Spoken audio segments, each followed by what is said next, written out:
Hello, नमस्कार दोस्तों। आप में से कुछ लोग ऐसे होंगे जो यूपीएसआई और आरआरबी ग्रुप डी की तैयारी एक साथ कर रहे होंगे।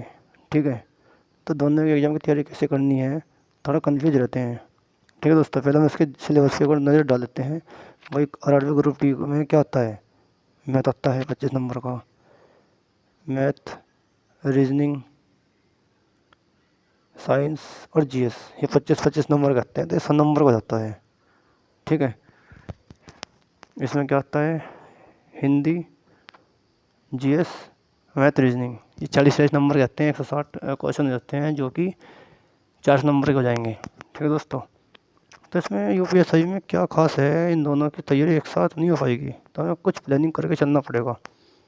यूपीएससी में अगर हम आरआरबी ग्रुप डी की बात करें, तो इसमें आपको इसके सिलेबस से अगर मैच करें,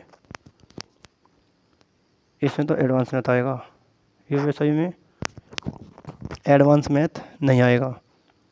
इसमें हिंदी आएगी, इसमें हिंदी नहीं आएगी। इसमें मूल विधि आएगी, इसमें मूल विधि नहीं आएगी, इसमें साइंस आएगी। यूपी की जीएस इसमें नहीं आएगी, इसमें आएगी, लेकिन आरआरबी ग्रुप डी में यूपी की जीएस नहीं आएगी। और यूपीएसआई से थोड़ा रीजनिंग का जो पैटर्न है वो भी थोड़ा अलग है। एक बार आप इसको देखना ज़रूर, समझ रहे हो गाइस। तो कैसे करना है कि इन दोनों में कॉमन है, पहले चैप्टर छांट लो। जैसे करंट अफेयर्स है, गणित है, जीएस के टॉपिक है, रीजनिंग है। ठीक है, तो इनके एक वीडियो में अलग से बनाऊंगा कि इनके कौन कौन से चैप्टर कॉमन है। ठीक है दोस्तों, सिलेबस में क्या क्या कॉमन है, उनको एक साथ लिख करके हम देखेंगे कि हमें करना क्या है, कैसे कैसे पढ़ना है। तो जैसे अगर हम जो है 14 घंटे की पढ़ाई कर रहे हैं, तो उस 14 घंटे में करंट अफेयर्स को लेकर चलिए 1 घंटा, 2 घंटे गणित, 2 और 1 3, 1 घंटे लेकर चलिए 4, यानी कि इन 4 घंटे में जो कॉमन आ रहा है आरआरबी ग्रुप डी में और यूपीएससी में, 4 या 5 घंटे आप उसको लेकर के पढ़िए। ठीक है गाइस, 5 घंटे में इन दोनों दोनों में कॉमन आ रहा है ना, उन टॉपिक्स को अच्छे से कवर कर लीजिए, जितना भी आपको टाइम लगेगा, 1 महीना, 2 महीना, 3 महीना। ठीक है, और आरआरबी ग्रुप डी के लिए मुझे लगता है कि ज़्यादा टाइम शायद बचा नहीं है। अभी मैं क्लियर नहीं कह सकता कि भाई कितना है। अगर आरआरबी ग्रुप डी का पेपर नज़दीक है तो पहले हमें इसे कवर करना पड़ेगा, इसे हम टाइम बाद में देंगे। अगर इसका टाइम जाता है दिसंबर में, तो फिर तो बढ़िया बात है, फिर तो हम दोनों को लेकर चल सकते हैं। ठीक है, अब 5 घंटे के अलावा अब 1 घंटा या 2 घंटा दो इसको, साइंस को, फिर 1 घंटा दो एडवांस मैथ को। 7 घंटे हो गए, 8 घंटे, 9 घंटे, 10 घंटे, 1 घंटा दे दो सभी को, 12 घंटे हो गए ना।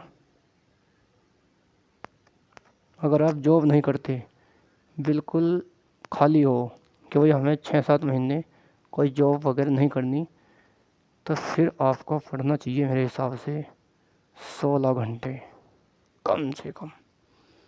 दोनों एग्ज़ाम की तैयारी सटीक हो जाएगी मेरे भाई।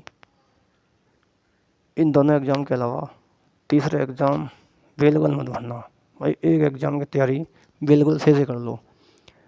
ऐसे मेरे बहुत से साथी हैं, मतलब 10-15 ऐसे हैं, दोनों की तैयारी एक साथ लेके चल रहे हैं।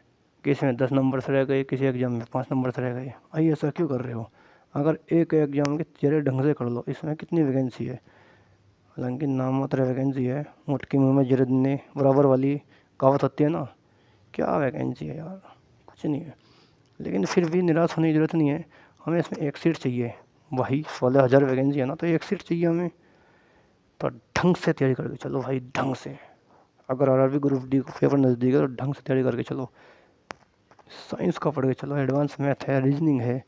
यूपीएससी में सेलेक्ट होना चाहते हो, दोनों का पेपर लेट है तो फिर तो कोई बात नहीं है, लेकिन इसको हमें वेटेज ज़्यादा देना पड़ेगा। इसको भी दो, थोड़ा थोड़ा इसको भी दो, लेकिन पहले इसको दो फिर इसको दो। मेरी बात समझ रहे हो ना, पहले इसको फर्स्ट प्रायोरिटी इसको दो, पहली प्राथमिकता इसको, बाद में इसको। तो ऐसा एग्जाम मत भरो कि इन दोनों की तैयारी कर रहे हो, साला यूपीएससी भर दिया, साला यूपीएससी आईएएस भर दिया, अब भैया क्या बनोगे, कुछ भी नहीं बन पाओगे। ये तो यूपीआई कुछ भी नहीं बन पाओगे। इससे तो अपना यार 15-20 हज़ार की कोई नौकरी कर लो, प्राइवेट बढ़िया है। ये बात समझ रहे हो गाइस? तो इसलिए किसी एग्ज़ाम के थियरी ढंग से लेके चलो।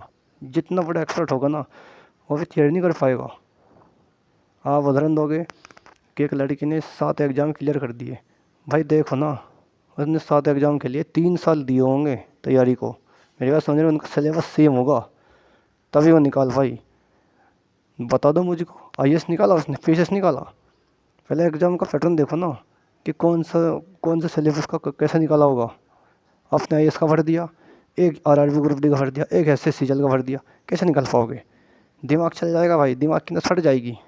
तो सबसे पहले आप अगर इन दोनों की करना चाहते हो ना, तो देख लो इनकी तेरे ढंग से नहीं हो पाएगी भाई। कम से कम मेरे हिसाब से 1 साल चाहिए दोनों एग्ज़ाम को भी निकालने के लिए ढंग से।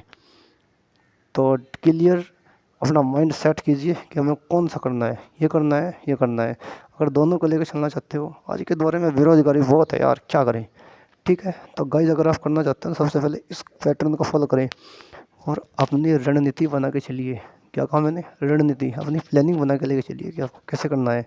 अलग अलग टॉपिक का बताइए, यूट्यूब पे आपको बता सकते हैं, लेकिन आपकी यूनिक जो प्लानिंग होगी वो आपके पास ही होगी। आपकी यूनिक प्लानिंग आपको कामयाब बना सकती है। क्लियर है गाइस?